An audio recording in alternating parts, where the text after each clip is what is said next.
e conta para mim, miga, qual é a dica, como é que eu faço para me livrar desses medos? Olá, Perla. Primeiramente, obrigada por ter me convidado.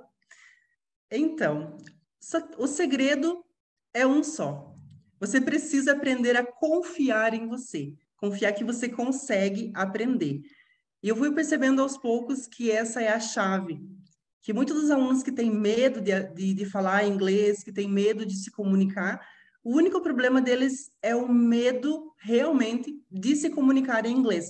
O medo que alguém vai rir da pronúncia deles, o medo de não lembrar uma palavra, o medo de não conseguir se comunicar.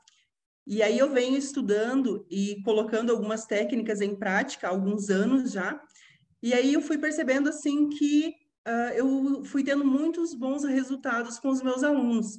E aí eu comecei a fazer umas pesquisas e colocar em prática, aprendi um pouco ali, colocava em prática e eu percebi que foi dando certo, que foi dando resultado. E hoje eu trabalho com alunos, trabalho aqui no Brasil com alunos e eu tenho alunos de fora também, de outros países, que também têm esse mesmo medo de se comunicar, o mesmo medo de não conseguir fazer com que o outro entenda o que ele está falando. Então, o medo que o brasileiro tem não é algo que o brasileiro tem, é um medo que todo mundo tem em qualquer parte do planeta. Então, eu comecei a perceber assim, por que que as pessoas têm medo? Por que que você tem medo de falar um inglês? Por que que você acha que não consegue?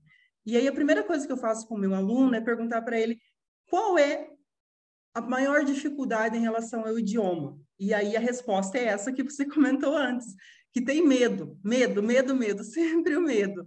E aí, aos poucos, trabalhando com o meu aluno, eu mostro para ele que não há necessidade de ter medo, porque quando você conversa com alguém de outro país, a pessoa não vai rir do teu inglês.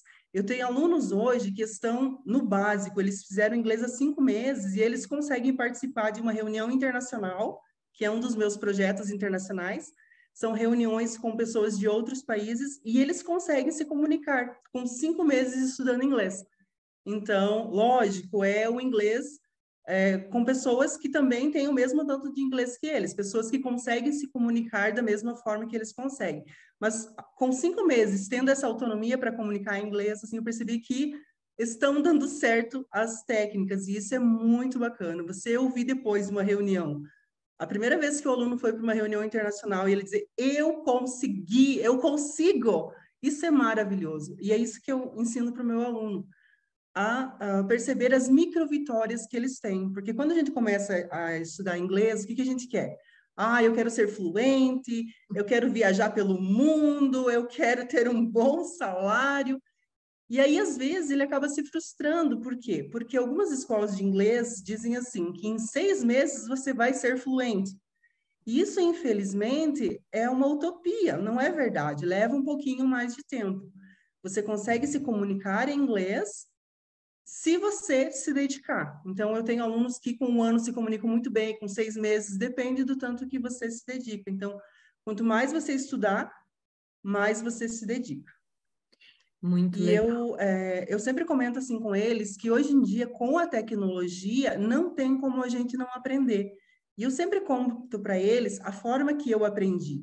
Porque quando eu comecei a estudar inglês, eu tinha 13 anos. E naquela época eu não tinha dicionário, eu não tinha celular, eu não tinha internet. E eu consegui. Então, se eu consegui naquela época, eles também conseguem.